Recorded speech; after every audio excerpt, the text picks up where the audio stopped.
Hare Krishna. Today our satsang is Bhagavad Gita, 4th chapter, 11th shloka. Krishna is saying, Ye yathama prapadyanti nastathaiva bhajamiham mamavartanuvartanti manushyaha parsha sarvasha.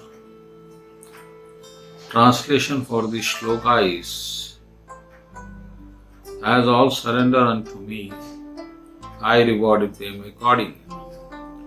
Everyone follows my path in all respects. How Krishna responds to devotees. This is the answer from this shloka. See, Krishna clearly saying, as they surrender unto me, I reward them accordingly. So the question is, what is surrender? And how we should surrender is the question. Surrender is giving up the activities, karmas, and all sort of doer activities. When one feels that he cannot reach Krishna by any of means, like sadhanas, tapasyas, austerities, penances, anything as a mean which reaches Krishna is finished, because he realizes that only the mercy of Lord Sri Krishna is the real boat on which he can sail the ocean of material miseries. This type of realization, when one comes to him, then definitely he will be surrendering to Krishna and totally depending on the mercy of Krishna for everything in life. You may put a question that then after surrender will not he do sadhana? He will do more sadhanas, because surrender means giving up our will to the will of Krishna. And if Krishna's will is that you should do more sadhana, then you will do it. So surrender doesn't mean giving up the sadhanas. Surrender means now making Krishna's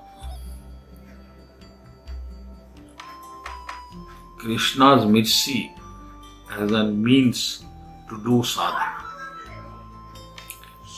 Till now what we felt is, I can do sadhanas, I can reach Krishna.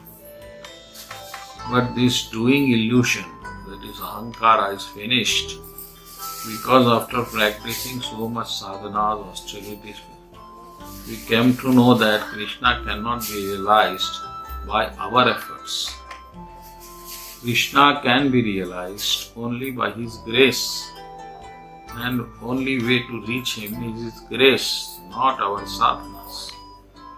If one come to this point of knowledge, with his experience and knowledge, then he will surrender in an helpless mode. Surrender is not that willfully you are doing to please Krishna. No. Surrender is such a one way that you find there is no other way to reach Krishna.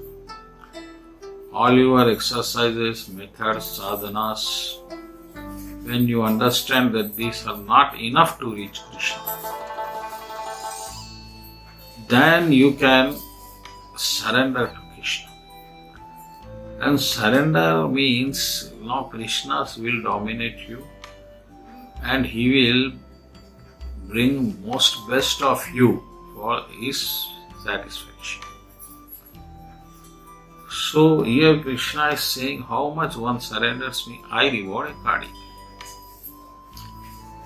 So if you have 5% surrender, means you are depending on Krishna with 5% mercy, and 95% you depend on the methods available with you to reach Krishna. Then you are 5% surrender. And 50% on mercy and 50% on your sadhanas. Then 50% you are surrender. But when you come to the conclusion that nothing is in my hands, I cannot do any sadhana without His mercy. I can remember Him only when He remembers me, then you are surrendered. Because after that, nothing remains in your hand. Whether to reach Vaikuntha, to reach Gokula, Goloka, or to here remain here, or to go to hell is the will of Krishna. And you will not interfere saying, I don't want this, I want this.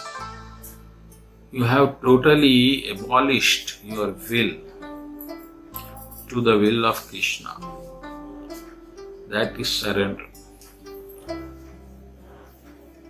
So, surrender means just, if one emotionally surrenders, will it be fruitful? He surrenders, still he depends on his strength of sadhanas. No, that is not surrender. If you believe that with some method you can reach Krishna, then that is not surrender, that is a sadhana. And by sadhana also you can reach Him, no problem. If you are rightly according to methods, shastras and great souls, you are doing something, you will reach Him. But you have reached by means of sadhana. But when you are doing sadhana and you are not in a position to reach Krishna, then the surrender is the only means. Because you have concluded that all my sadhanas, my exercises, my strength, intellectual, mental, physical, sensual is not enough. Then you say to Krishna, I am helpless, now you yourself take to me, or you don't take to me, it's up to you. Subjecting our will to the will of Krishna is surrender. And the great saints have declared that surrender is the only means, because they understood that our limited efforts are not enough to reach Krishna. That you should understand. But still your ego feels that you can do sadhanas and reach Krishna, then it's up to you. It is no compulsion. As sadhana is there, surrender is there. Surrender simplifies devotion and it is not stressful. Whereas sadhanas are very complicated, very stressful to your mind. So generally the intelligent people surrender. After surrender they do devotional service according to the direction of Krishna, directly. But those who are not surrendered have to follow the prescribed rules and regulations to worship, and they have to strictly follow regulatory principles, etc. So here Krishna is saying as one surrendered. He is not saying as one do one sadhana. Here Krishna's response is limited to the limits of surrender. That is important. What Krishna is seeing from you is how much you have surrendered to Him. So 100% surrender, 100% grace of Krishna, no doubt. So dear devotees, through my little experience I can say that surrender is the highest means of pleasing the Lord. And Lord Sri Krishna directly take care of the devotee who is surrendered to Him. But anyhow, all other devotees who are not surrendered or depending on sadhanas or other methods, still they have to keep it up with their own methods until their will is showing the way to them. But anyhow, Krishna prefers surrender. From this shloka, up to this shloka we get. And even in the 18th chapter also he asks us to surrender. So surrender is regarded as the highest sadhana. Of this there is no doubt. So it's up to you. I suggest to surrender, then do devotional service. It will be more joyful, free from all speculative mental speculations. Thank you and Hare Krishna.